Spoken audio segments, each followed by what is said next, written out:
Quando a gente pensa em comércio global, algumas rotas marítimas são simplesmente vitais. E uma delas, agora, está sob ataque.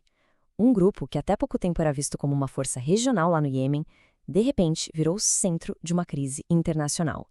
Mas como é que eles chegaram ao ponto de conseguir bagunçar a economia do mundo todo? É isso que a gente vai entender agora. Olha só a situação. O Mar Vermelho, que é tipo uma artéria do comércio mundial, está pegando fogo. Navios estão sendo atacados, o que força todo o tráfego a desviar por milhares de quilômetros, e isso, claro, faz os custos explodirem. E a causa disso tudo? Um grupo que, para ser sincero, a maioria das pessoas nem tinha ouvido falar até recentemente.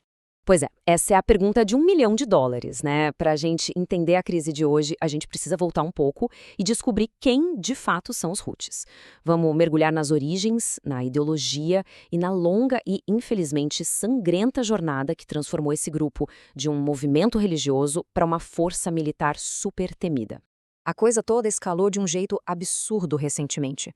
Foi quando o grupo declarou oficialmente que estava entrando de cabeça num conflito bem mais amplo no Oriente Médio, se alinhando com novas potências e, com isso, abrindo uma frente de batalha totalmente nova, bem no meio do mar.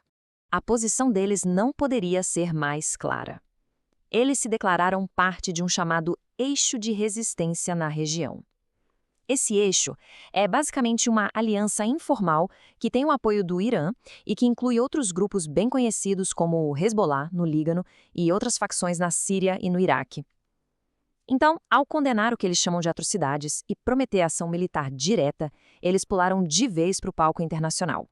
Mas, para a gente entender de verdade as ações deles, não dá para ficar só nas manchetes. A gente precisa ir mais fundo, ver quem eles são na essência. E isso começa com o nome oficial do grupo e as suas raízes, que são bem profundas na história do Iêmen. Oficialmente, o nome deles é Ansar Allah, que significa Partidários de Deus. O movimento nasceu com o objetivo de reviver o zaidismo, que é uma vertente do islamismo xiita que governou o norte do Iêmen por séculos. Esse renascimento foi, em grande parte, uma resposta à influência crescente do wahhabismo, aquela interpretação super rigorosa do islamismo sunita que vem da vizinha Arábia Saudita. Então, sabe, as raízes deles não são só políticas, é uma questão de identidade religiosa e histórica mesmo. E o slogan deles, conhecido como Sarkah, você vê em todo lugar, nos comícios, na propaganda, e ele meio que resume toda a ideologia do grupo, né? Uma postura fortemente anti-Shia e anti-Israel, que eles adotaram lá no começo dos anos 2000 e que define a visão de mundo deles até hoje. Agora, essa força toda, essa capacidade militar dos Houthis, ela não apareceu do nada, da noite para o dia. Ela foi forjada em 20 anos de conflito praticamente sem parar. Uma história de guerra civil, intervenção estrangeira e muitas, muitas batalhas pela sobrevivência. Essa linha do tempo aqui mostra bem essa escalada. Tudo começou pra valer em 2004, numa briga contra o então presidente Saleh. Aí, em 2012, a instabilidade da Primavera Árabe criou uma oportunidade. E em 2014, eles tomaram a capital, Sanaa. Esse caminho foi cheio de alianças que mudavam o tempo todo e traições, como a morte do próprio Saleh em 2017. E no fim, eles conseguiram resistir a uma longa guerra contra uma coalizão liderada pela Arábia Saudita, o que resultou num cessar-fogo em 2022 que, bem ou mal, está de pé até hoje. E o resultado de 2 décadas de guerra é este aqui, um controle gigantesco do território. Eles não são mais só um grupo rebelde escondido nas montanhas. Eles governam, de fato, a maior parte do Iêmen, incluindo as cidades mais populosas. E isso dá a eles recursos, gente para lutar e, claro, uma certa legitimidade na visão dos seus seguidores. Ok, controlar o território é uma parte da história. Mas para projetar poder para fora das suas fronteiras, para causar o tipo de problema que eles estão causando, aí você precisa de capacidade militar.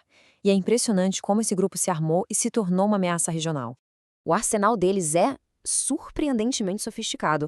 A gente está falando de mísseis balísticos e de cruzeiro que podem atingir alvos a centenas de quilômetros de distância. E não para por aí. Eles têm vários tipos de drones de ataque, tanto aéreos quanto navais. Essa tecnologia toda, que muitos analistas acreditam ter vindo do Irã, dá a eles o poder de ameaçar não só os vizinhos, mas as principais rotas de navegação do mundo. E não pensem que isso é só teoria, tá? Em 2019, eles mostraram para o mundo o estrago que podem fazer. Lançaram um ataque devastador contra as instalações de petróleo da Aramco na Arábia Saudita. Esse ataque chocou todo mundo e provou que as armas deles conseguiam, sim, passar por defesas aéreas sofisticadas e causar um dano econômico gigantesco. Isso tudo nos traz de volta para os dias de hoje. Com todo esse histórico e com esse arsenal na mão, os Houthis agora miraram a atenção deles para um dos pontos mais críticos, mais sensíveis para a economia global. Um verdadeiro ponto de estrangulamento. O foco deles é o Estreito de Bab el-Mandeb. Pensa nele como o portão de entrada. É a passagem sul para o Mar Vermelho e, por consequência, para o Canal de Suez. Uma parte enorme do comércio mundial passa por essa faixa estreitinha de água. E os Houthis estão ali, do lado. E a escala da campanha deles é impressionante. Desde novembro de 2023, os números falam por si. Eles já miraram em cerca de 100 navios de carga. E desses, 40 sofreram danos de verdade. Isso mostra que os ataques não são só simbólicos, não. Eles causam prejuízos bem concretos. E o mais grave de tudo, 4 navios foram completamente afundados. É uma demonstração muito clara da capacidade letal deles e de como a ameaça está escalando. O que acontece depois? É um efeito cascata, claro. As maiores empresas de transporte marítimo estão desviando suas rotas, tendo que dar a volta na África, uma viagem muito mais longa e cara. E o resultado disso? Atrasos, custos de seguro nas alturas e, no fim da linha, preços mais altos para todo mundo em todo o planeta. E assim, a transformação dos Houthis de um movimento local para uma força capaz de desestabilizar a economia global levanta uma pergunta bem urgente.